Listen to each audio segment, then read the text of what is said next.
लग्नानंतर मुलं बदलतात का, हे कितपत खरं आहे? तर हो, लग्नानंतर दोघांनाही बदलायला लागतं, मुलाला पण आणि मुलीला पण. आपल्याला मुलीचं नेहमीच दिसतं, कारण तिचं घर बदलतं, तिची जागा बदलते, ती आईवडिलांपासून सासरी येते. पण मुलांमध्ये बदल हा नक्कीच होतो.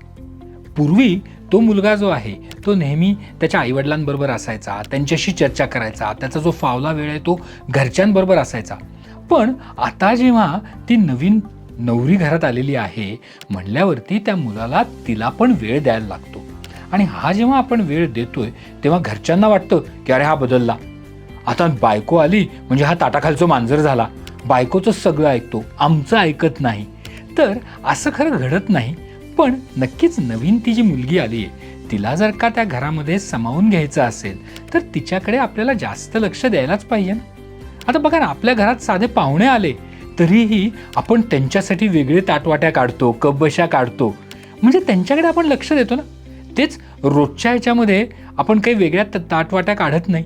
मग ती नवीन नवरी आली आहे तर त्या मुलाला बदलायलाच पाहिजे, तिला समजण्यासाठी, तिला कम्फर्टेबल करण्यासाठी, तिला या घरामध्ये एक सदस्य म्हणून मान्यता देण्यासाठी त्या मुलाला तिच्याकडे जास्त लक्ष द्यायलाच पाहिजे. त्यामुळे मुलं बदलतात, ती बदललीच पाहिजे आणि त्याच्यानेच ते दोघं जण आपलं आयुष्य साकारू शकतात.